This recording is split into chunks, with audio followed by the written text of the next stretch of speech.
Assalamualaikum warahmatullahi taala wabarakatuh. Pada kali ini saya dari kelompok 4, iaitu yang terdiri daripada saya Muhammad Akil bin Muhammad Johan 103-2015 dan ahli kelompok saya Raja Ahmad Bukhari bin Raja Jamaluddin 103-2010. Jadi pada hari ini kami akan membentangkan satu tajuk, iaitu teori tujuan negara. Apa yang dimaksudkan dengan teori tujuan negara? Pertama sekali, definisinya. Setiap negara yang ada di dunia ini yang mempunyai visi dan tujuan yang tertentu dan berbeza. Namun, dengan tujuan negara ini, maka ia akan menjadi pedoman atau garis panduan bagi sesebuah negara itu, dan ia akan berkembang serta kehidupan rakyatnya itu akan mudah diatur. Dan jika dilihat dari pandangan ataupun perspektif lain, tujuan negara itu penekanannya itu lebih kepada aspek aktivitas, yang di mana aspek aktivitas ini akan digunakan bagi mencapai tujuan negara. Dan oleh kerana itu, teori tujuan negara itu akan dapat dibahagikan menurut peredaran zaman. Jadi kita dapat fahami bahawa teori tujuan negara itu ialah merupakan bagaimana sesebuah negara itu dibentuk. Dan teori tujuan negara ini dapat dibahagikan menurut peredaran zaman, iaitu yang pertama, teori tujuan negara dari Lord Shang, iaitu teori zaman tua. Teori zaman tua ini berasal dari daerah yang iaitu ia melakukan pemerintahan yang berkuasa penuh terhadap rakyat dengan jalan, iaitu dengan melemahkan dan membodohkan rakyat. Ini iaitu teori tujuan negara pada zaman Lord Shang, teori zaman tua. Dan ia juga saling bertentangan, iaitu pemerintah dan rakyatnya. Artinya, kalau rakyat itu kuat, kaya dan pintar, maka negara akan lemah. Sedangkan sebaliknya, bila rakyat lemah, bodoh dan miskin, negara akan kuat. Yang kedua ialah teori tujuan negara dari Niccolò Machiavelli.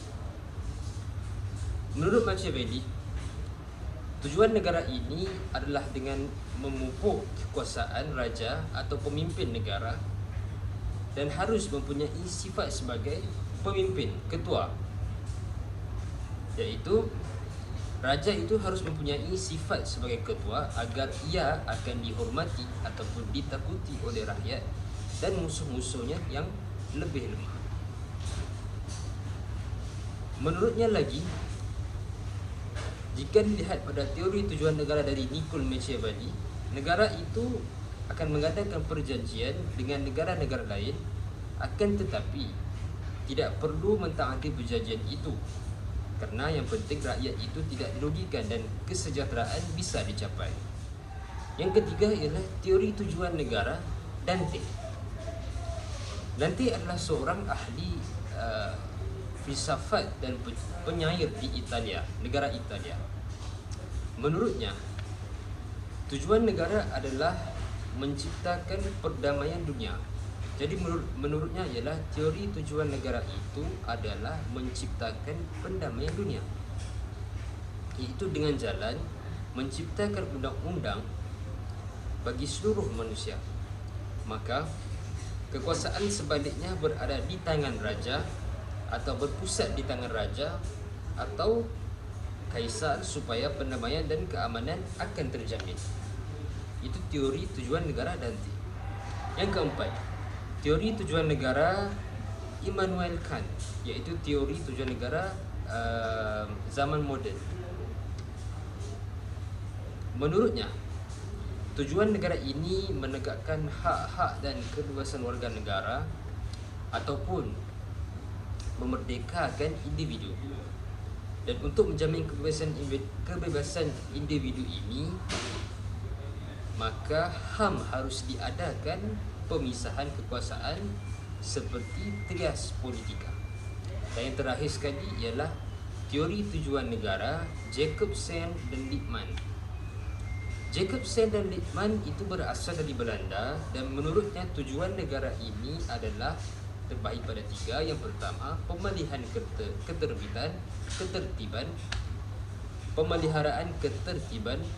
Kedua, memajukan kesejahteraan individu dan kesejahteraan umum. Dan yang ketiga ialah mempertinggikan moralitas. Assalamualaikum warahmatullahi wabarakatuh. Saya Rajid Ahmad Bukhari, NIM 103200010, akan menyambung daripada saudara Akil, dan saya punya tajuk berkaitan cabang teori tujuan negara. Jadi dalam teori tujuan negara ada cabangnya, dan terdapat 4 cabang yang kami jumpa berkaitan teori tujuan negara.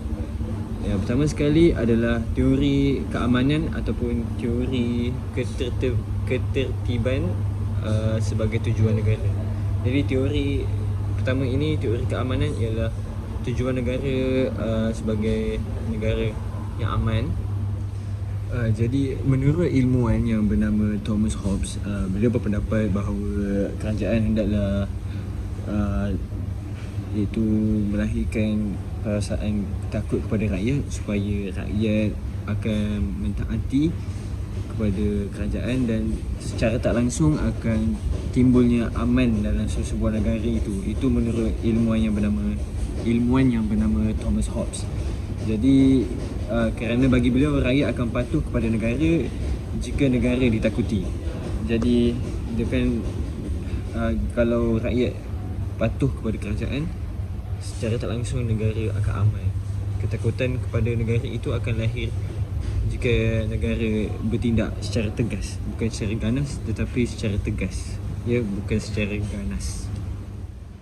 Jadi teori yang kedua adalah teori kesusilaan sebagai tujuan negara. Ini teori kedua untuk teori tujuan negara. Jadi dalam kesusilaan ini, sebuah negara itu fungsinya adalah menciptakan suasana menjaga, memelihara, meningkatkan semangat rakyat yang lain. Jadi yang teori yang kedua ni menurut Plato, ia adalah teori kenapa negara itu ditubuhkan, ialah secara individu maupun kelompok dia dapat membantu sesama yang lain. Jadi negara juga harus berupaya menciptakan, menjaga, memelihara dan meningkatkan semangat saling melayani untuk mencapai sebuah tamadun yang hidup dengan harmoni. Jadi menurut teori ini, dia adalah menjaga orang lain. Kita jaga kita dan kita jaga juga orang lain. Teori yang ketiga adalah teori kemerdekaan sebagai tujuan negara. Kemerdekaan ini adalah kemerdekaan individu sebagai tujuan kekuasaan tertinggi, dapat ditafsirkan dari gagasan Jean Bodin. Beliau ialah seorang ilmuwan yang bernama Jean Bodin. Jean Bodin tentang dengan kekuasaan yang terbatas. Kekuasaan pemegang kedaulatan juga merupakan kekuasaan yang dibatasi oleh undang-undang. Prinsip ini sesuai dengan pandangan Bodin mengenai pemerintah dengan kekuasaan tertinggi, tetapi tidak dapat bertindak sewenang-wenang kerana kekuasaannya diterima dari dan ditentukan oleh satu hukum yang lebih tinggi daripada pemerintah itu sendiri. Yang keempat, teori tujuan negara ni adalah teori teokratis. Teori teokratis ini menyatakan bahawa teori tujuan negara adalah untuk mencapai kehidupan yang aman dan tenteram dengan taat kepada Tuhan. Jadi teori yang keempat ini adalah teori yang taat kepada Tuhan, di mana pemimpin negara menjalankan kekuasaannya berdasarkan kekuasaan Tuhan yang diberikan kepadanya. Jadi setelah kita belajar tadi tentang teori tujuan negara, antara teori tujuan negara yang diberikan oleh ilmuwan, seterusnya kita pergi ke tajuk tujuan negara secara umum. Jadi teori tujuan negara secara umum dapat dilihat pada perwujudan beberapa unsur, iaitu unsur seperti keadilan, kemakmuran, keamanan dan kesejahteraan rakyat. Berdasarkan banyak teori yang ada tadi, secara umum ada 5 teori tujuan negara yang paling utama dia. Di antaranya adalah yang pertama dalam 5 itu menciptakan keadaan agar rakyat bisa mencapai keinginannya secara maksimal. Yang kedua, memajukan kesusilaan manusia sebagai individu dan sebagai makhluk sosial.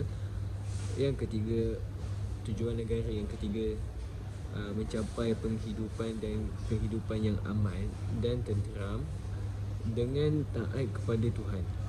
Pemimpin negara dalam menjalankan kekuasaannya berdasarkan kekuasaan Tuhan.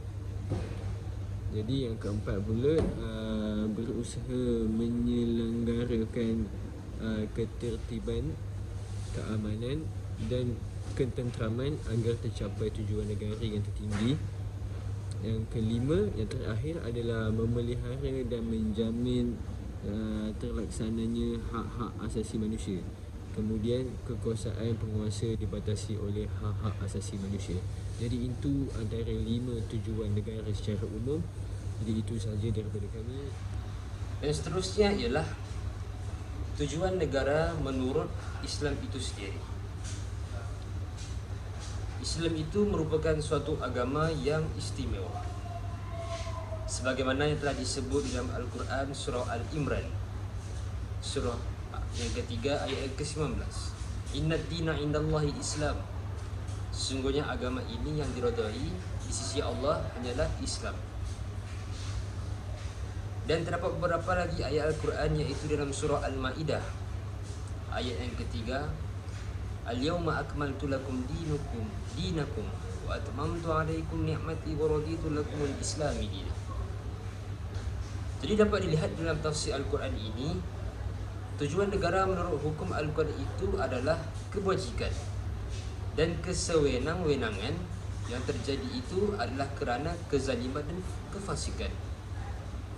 Kezaliman yang terjadi itu hanyalah kerana hawa nafsu dengan tidak mengambil tahu terhadap nilai-nilai budi yang luhur. Al-Quran memberikan keterangan bahawa dalam hal ekonomi negara itu tidak boleh melepaskan begitu saja, dan harus ada kaitan ataupun ada campur tangan dari negara. Dan di dalam Al-Quran Allah Subhanahu Wa Taala berfirman ataupun mengatakan bahawa kepada Nabi Daud, pemerintahan di dalam negara itu perlu ada, dan mereka itu perlu berlaku adil dalam meletakkan hukum kepada manusia. Makna pemerintahan ini perlulah bersifat adil dalam meletakkan hukum kepada para rakyat. Dan jangan mengikut kehendak nafsu. Dan hukum Al-Quran juga mengajarkan bahawa kekuasaan yang ada dalam tangan pemegang kekuasaan pemerintah itu tidak boleh dijalankan dengan sesuka hati. Jadi dalam Al-Quran mengingatkan bahawa pemerintah haruslah bersifat yang adil, jangan bersifat yang fasik, kerana hendak menjaga kesejahteraan rakyat-rakyat di dalam negaranya. Jadi inilah tujuan-tujuan negara ataupun teori tujuan negara menurut hukum Islam itu sendiri.